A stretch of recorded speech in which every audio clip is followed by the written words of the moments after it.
What's up, everybody? Hope you guys are doing well today. And in this video, I want to take some time to talk about Geno Smith. I want to take some time to talk about the guy who's been at the center of most Seahawks conversations in the last couple of days, because, quite frankly, what happened on Sunday was bad. And it reflects poorly on Geno. And it is definitely, at least in terms of one game, a low point for the Geno Smith era in Seattle as the starting quarterback.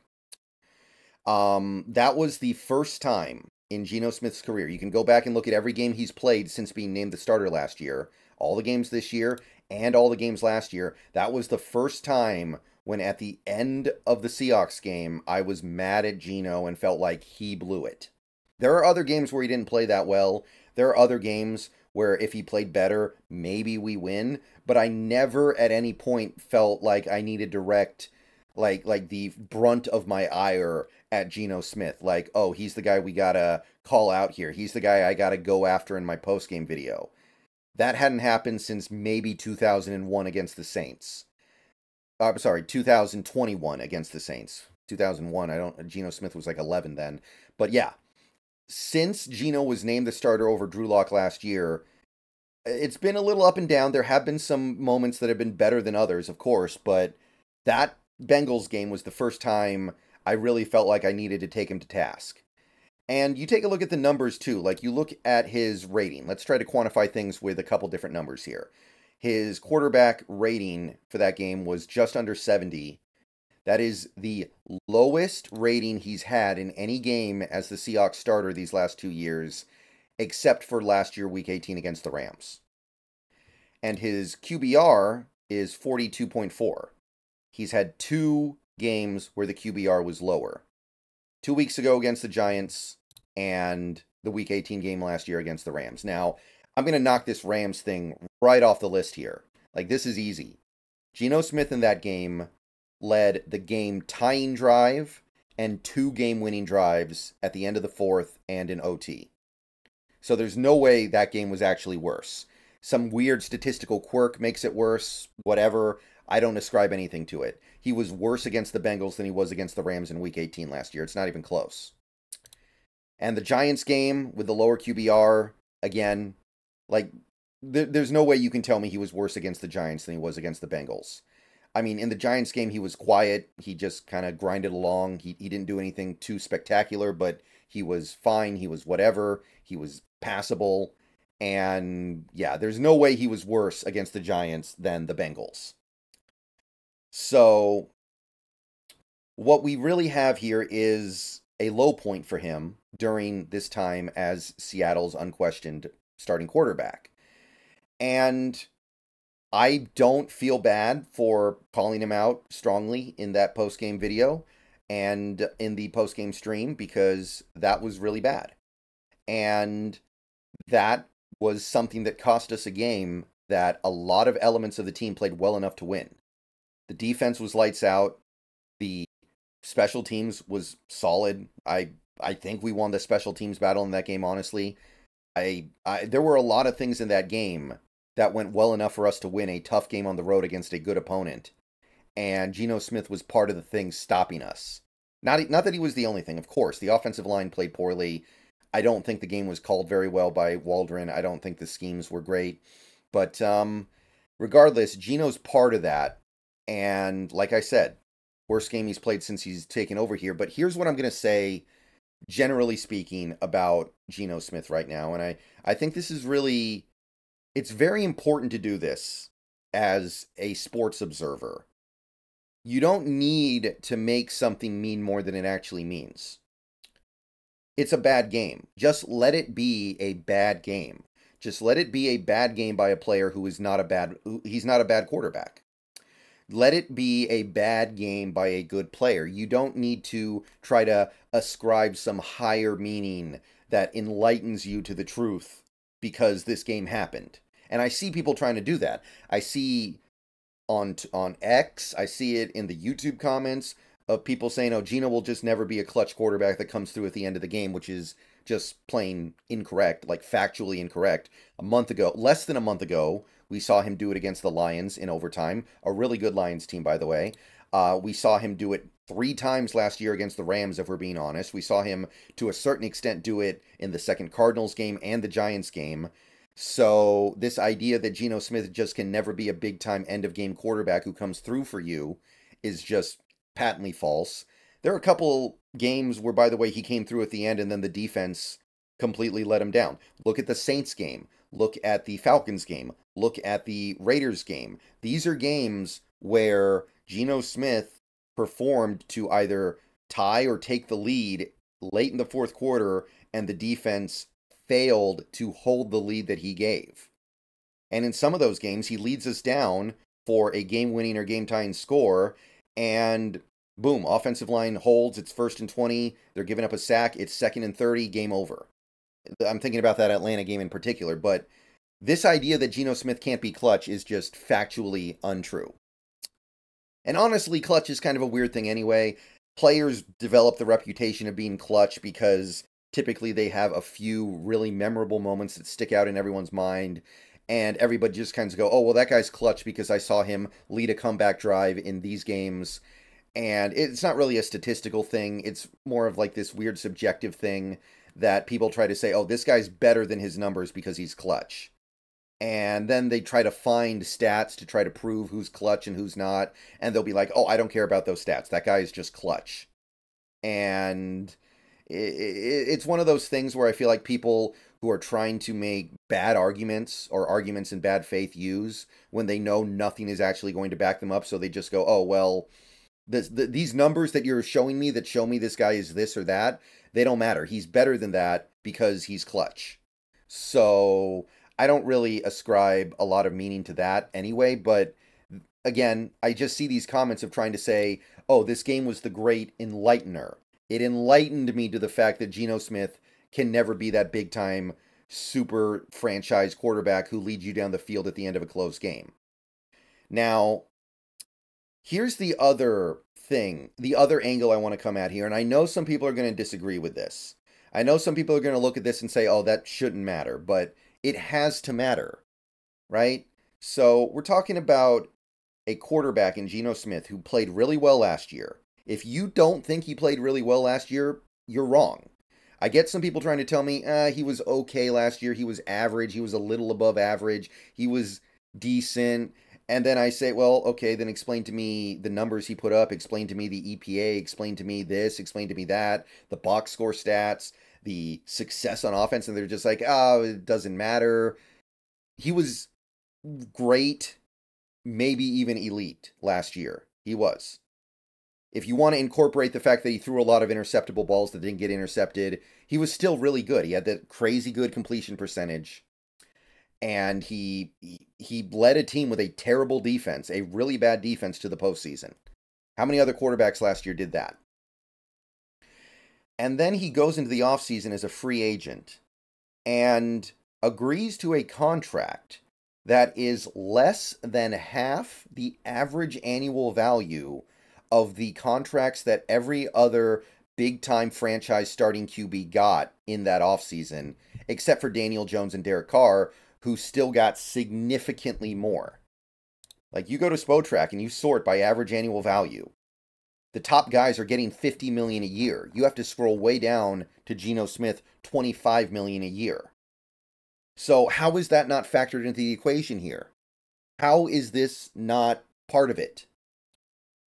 In the NFL, if you're lucky, you get what you paid for. If you are lucky, you get what you pay for. Quite honestly, most of the time, you don't get what you paid for. You get a lot less, right? So let's think about this for a second here. Let's think about what we can get because of this. When you live in a world where, okay, these quarterbacks that got over 50 million, maybe it's understandable. These are quarterbacks that have competed for MVPs or gone to Super Bowls. In some cases, they've won Super Bowls. These are quarterbacks who have had seasons that are better than Geno Smith's season last year. These are quarterbacks who have won Super Bowl MVPs. They've been at that level. But you've also got quarterbacks like Daniel Jones, $40 million a year. You've got quarterbacks like Derek Carr, $37.5 million a year. Jared Goff, he signed his extension so long ago it doesn't even matter, but Ryan Tannehill signed his extension in 2020, and it was still more than Geno Smith's extension, and for a longer duration. So here's the bottom line here. The Seahawks are not paying for an elite quarterback. Geno Smith is not an elite quarterback. Even at his best last year when he had 30 touchdowns, 4,300 yards, led the league in completion percentage, he wasn't elite. He was really good to great. And the way he's played so far this year, he's been good, I think, overall. Collectively speaking, he's been good. He's had some bad moments, but he's also not been working with a full deck, by which I mean his offensive line is in complete shambles so far this year. He's had one guy stay healthy, Evan Brown, and even Evan Brown's had to play some time out of position. So you're getting a good quarterback right now. And last year you got, for the most part, I would say a great one. I don't see how anyone could argue that a quarterback who performs like this, it's not just box score stuff, by the way. It's stuff like EPA. You're getting a great quarterback. So collectively, Geno Smith has been a really good quarterback. Yeah, he's not elite. Guess what? He didn't advertise himself. He didn't slap a price tag on himself like an elite quarterback in the offseason. Not only is this contract cheap, it's easy to move on from every year. If we release Geno Smith before next season, he's going to count some dead money against the cap, of course. I mean, no duh. But it's not really going to be that much. It's going to be the kind of dead cap hit that teams take every offseason. Like, think about this. Everybody is... There are tons of reports coming out now that Russell Wilson's going to be released by the Broncos this offseason, even though the Broncos are going to take on like $85 million dead, because Wilson is that useless to them. That's how that's going. So think about that for a second. If you can release a quarterback and take on $85 million dead, then Geno's like $17 million dead is nothing. And this is after the first year of the deal, right? Because the idea is when you're signing these quarterbacks to long-term big money deals like Daniel Jones has, like Prescott has. I mean, Prescott's contract in particular was really hard to get off of at any point. Any of these contracts, really, Stafford, Josh Allen, now we're getting there with Mahomes. Watson is the extreme example. But the point is, you sign these guys to their big money deals. Not only are you paying them exorbitant amounts of the salary cap, you're also committing yourself to them for multiple years. Geno Smith's contract is basically year to year. He could get cut at any time, and it would not be that big a deal to the team. It would be somewhat significant, but they could at any point say, you know what, we don't think he's the guy anymore, and just be done with it. Denver Broncos are looking at Russell Wilson and saying, we don't think he's the guy anymore, but it's going to completely cripple them. It's going to destroy them to actually back that up with a release. So that's the other thing that kind of, I feel like, gets ignored here. Yeah, Geno Smith's not elite. I don't think very many people are saying that Geno Smith is elite. I think that when this offense has everybody healthy, he can play like an elite quarterback because he's going to have incredible receivers, great tight ends, great running backs, and a decent offensive line. But he's not actually an elite quarterback. He can pretend to be one for a little bit of time in this offense once everything gets back out there. Hopefully that happens. But he's not actually an elite quarterback. But when he's making $25 million a year and I have all these other quarterbacks signing $50 million plus a year extensions, how can I really get upset about that? He basically admitted, look, I'm willing to get paid like I'm just a good quarterback. You can pay me what just decent... Actually, not even that. He kind of gets paid what bad quarterbacks get paid. Jimmy Garoppolo is the only other veteran who signed a similar contract to Geno Smith last offseason. Jimmy Garoppolo's bad, and he's played bad so far this year. Every other quarterback who's below Geno Smith on this list is either Jordan Love, who's in a weird spot right now, on a rookie deal, so their monetary count doesn't mean anything, or they're a backup quarterback like Jacoby Brissett or Taylor Heineke. In the NFL, 99.9% of the time, you are getting what you paid for, or you are getting way less than what you paid for. The exceptions... The only exceptions to that are rookie contract deals. Geno Smith is not having the greatest start to 2023, but I would argue that we are still getting what we paid for. we are getting a level of production that that I think exceeds, maybe not far exceeds, but exceeds what we are paying for compared to the rest of the QB market. And honestly, and I don't want to be the guy who says that it's okay for Geno to have a not very good game because other quarterbacks had a not very good game. I don't like that. Like, I want my quarterback, I don't want my quarterback to be one of the guys who has bad games. And that's why I came down so hard on Geno in that post-game video, because he played bad and it's not okay. It's not. And I want him to be better. But at the same time, if we're being objective here, what quarterbacks haven't had a bad game this year? Most quarterbacks, honestly, have had multiple bad games this season. I'm not even going to talk about Joe Burrow, but he was honestly kind of bad in all 4 of his first games, but he was injured. Herbert, I watched him on Monday night. He was bad. Lamar Jackson, I don't know if he was bad against the Steelers, but he blew the game at the end. I definitely think that. Has Jalen Hurts had a good game yet this year? I don't think so. Not really. He's been shaky in basically every Eagles game this year. Russell Wilson's had 2 bad games in a row with the Jets and the Chiefs. Deshaun Watson, he's had like 1 good game, honestly, and now he's got this injury. Who knows what's going on there? Mahomes has had bad games. Josh Allen, week 1 against the Jets, stunk out loud. Dak against the Niners. Stafford has, I mean, he's had at least, I'd say, a couple of pretty bad games here. Daniel Jones has had 1 good game. Like, we're not seeing a lot of consistently quality quarterbacks here.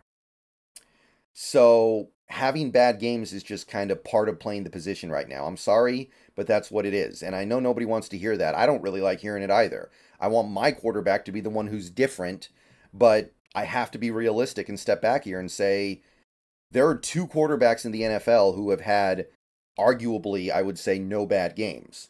Jared Goff and Tua. And Tua, you can argue that Bills game was bad. Like, he got blown out, he put up 20 points, he had a turnover. That might have been a bad game, but him and Goff are the only ones I think you can even argue as being consistently good in every game they play. So, those are just the 2 things that I want everyone to keep in mind with his Geno thing. Number 1, don't make this bigger than just a bad game. It is a bad game. It doesn't need to be bigger than that. Right? Especially when he's playing with this offensive line that is not helping him out right now. And you know the offensive line is going to get better. So that's number 1. Number 2, understand in the NFL, if you are lucky, you get what you paid for.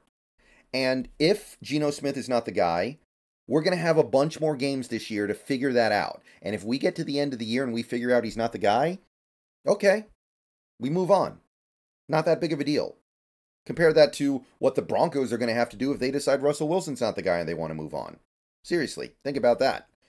All right, see you guys later. Go Hawks. Just wanted to talk about Geno for a little while to kind of set the record straight here. He's not elite. He's not. But he's definitely good.